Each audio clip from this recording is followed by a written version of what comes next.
But I've always had this like extra feeling. I don't care what anyone says, I wasn't a person. I always know things before they happen. Oh my god. This is the woman walking up the stairs. You're back with Lucy Lipsy and she's here today to talk about paranormal stuff. 1, 2, 3, funk it. My darling, I love you, I love you, I love you, I love you, I love you, I love you, I love you, I love you, I love you, I love you, I love you, Hi guys, welcome back to my channel. I'm Lipsy. Thank you to all my new subscribers as well. I appreciate every single one of you. We're gonna dive in straight away today, okay? This is a different kind of video. I say that every video because I'm trying to give as much variety as I possibly can to you guys. And what this is me talking about my paranormal experiences and why I believe in the paranormal world. Okay guys, so you know that I have an interest in the paranormal. I've always been quite open about that. You've seen my exploration videos, which I have more coming up soon. But obviously with lockdown, you can't fuss with ghosts. They're gonna give you the Rona too. Now what I thought I'd do today, since I wasn't allowed to go and explore, was talk about my paranormal experiences throughout my life. So obviously I believe in the paranormal. There's been reasons that I've come to terms with believing in it. And there was a time where I didn't believe in it. I love paranormal. Anything paranormal, the whole paranormal world, anything haunted, love it. But obviously, thanks to the Rona, we've not been able to go ghost hunting.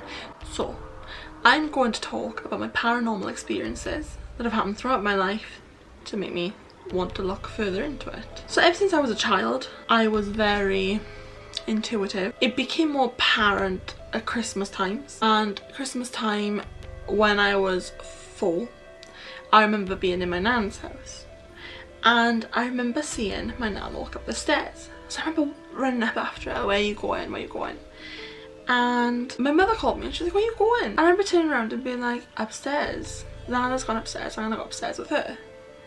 And my mother was like, Lucy, Nana's not upstairs, Nana's in the kitchen. So I was like, oh, okay. And my mother was like, Lucy, why did you think Nana was going upstairs? And I was like, I just saw Nana going upstairs. She just walked upstairs, like I'm sure she walked upstairs in front of me.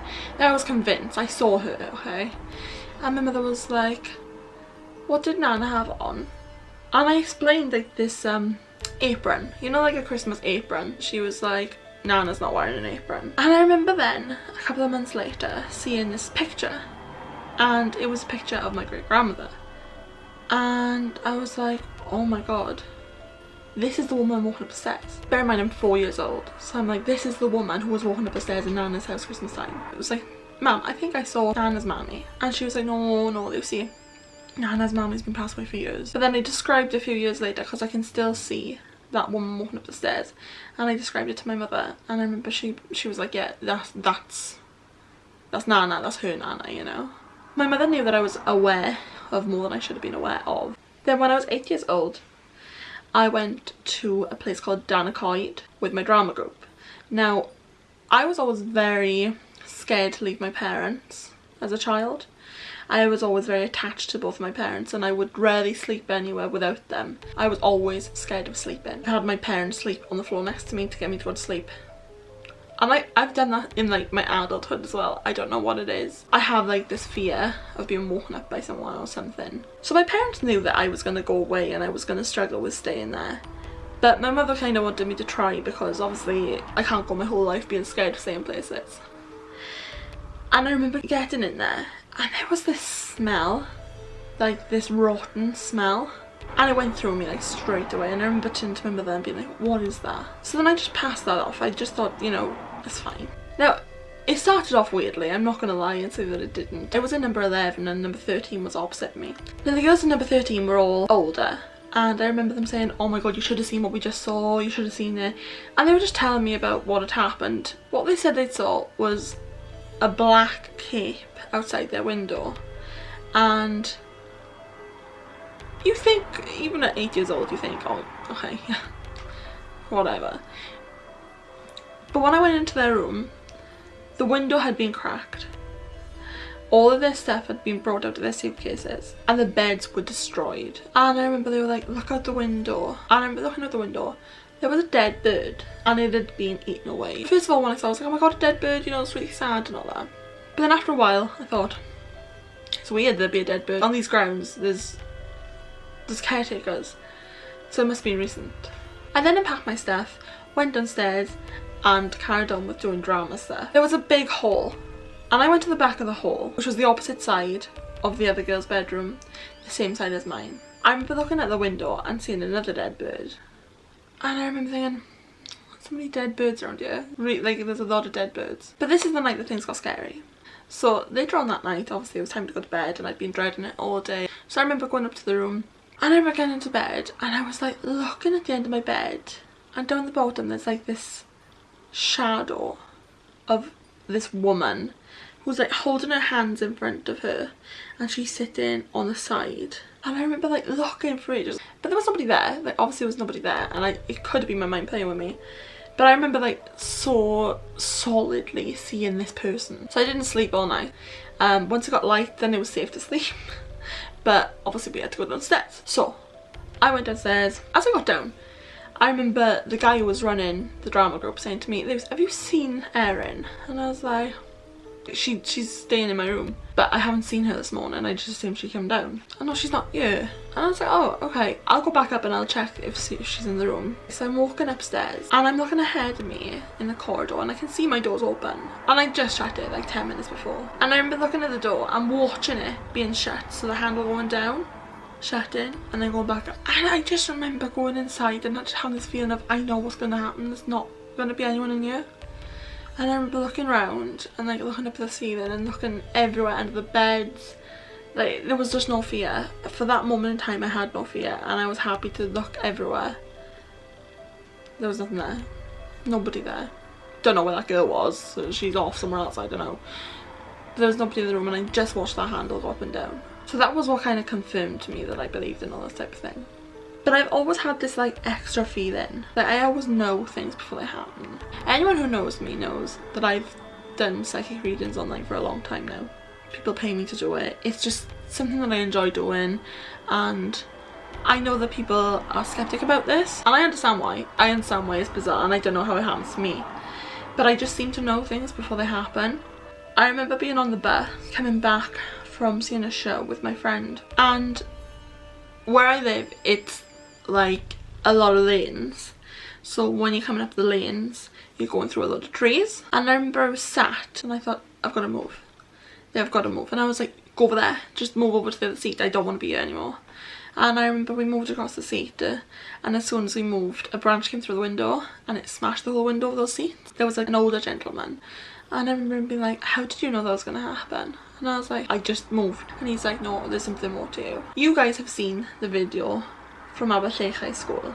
Okay, that's the school that we went to and you saw the Ouija board happening. Now, I didn't incorporate a lot of that night on the camera. When everyone's trying to listen in, you're there with your camera. You can do it as much as you can, but you don't want to be doing it all the time, you know? And there was a girl there, and we were doing a Ouija board. Just me, Holly, this girl and her friend. And I remember looking at her and being like, your dad. Like, your dad's here. She was like, what do you mean? And I was like, this is your dad. We hadn't even moved the planchette. So as soon as we started moving the planchette, this girl was like, can you tell us what you're here for? And I went straight to her. And I just took over and I was like, I can't remember her name. I think her name was Kelly or Kaylee. I was like, are you Kaylee's dad? And he was like, yes. And I remember looking at this girl Kaylee and I was like, look, I need to like talk to you about so many things. I was like, your dad was a joker. He was this, he was that. I was like, what did you lose Christmas time? Keys? She's like, yeah, I lost keys Christmas time. And I remember being like, under the Christmas tree.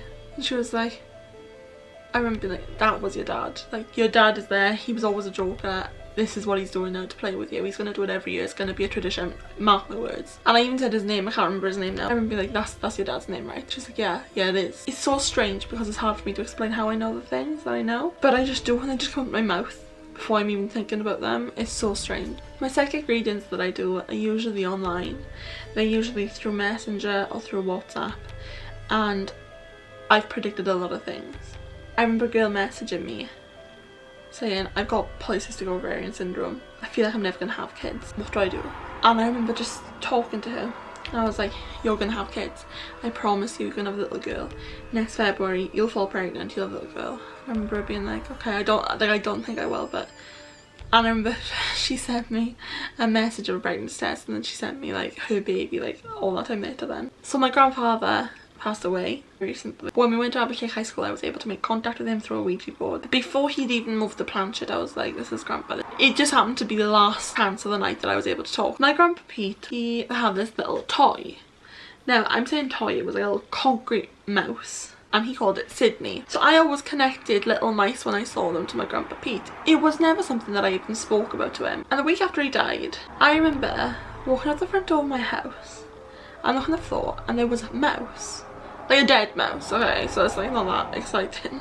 But it was a dead mouse, and I was like, Grandpa Pete just put a dead mouse outside the house. And my mother was like, what? And I was like, Grandpa Pete has put a dead mouse outside our house. But I remember being like, I know he's put that there.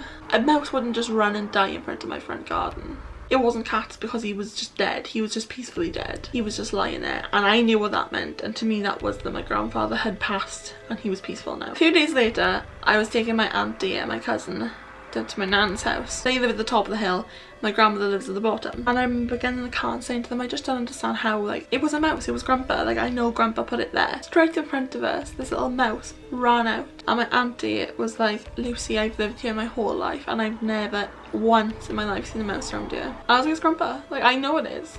Another experience that I had was with my friend Sally. We'd been for Pizza Hut and we were on the way home, and Sally was dropping me off before she went back to her house. And I remember driving saying, Sally, there's a person on the side of the road. And she was like, no there's not, why would there be a person on the side of the road? I was like, Sally, turn around, make a U-turn. There's a person on the side of the road. She was like, alright, okay, I'm gonna turn around. So she turned around. I remember driving back down and this person was stood in the middle of the road. It wasn't a person. I don't care what anyone says, it wasn't a person. If I describe it, it makes it sound like I'm making it up. But to be as brutally honest as I could be, it was a hooded person, a black hooded person looking down at the floor. They were carrying a carrier bag, a Morrison's carrier bag. It wasn't a coat. It was a cape, and they wouldn't move. And I remember Sally just had to like stop in the road and wait for them to move. I'll never know what that was.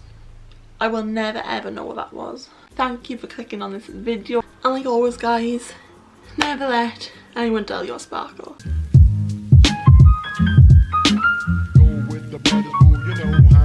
It's not for me to say you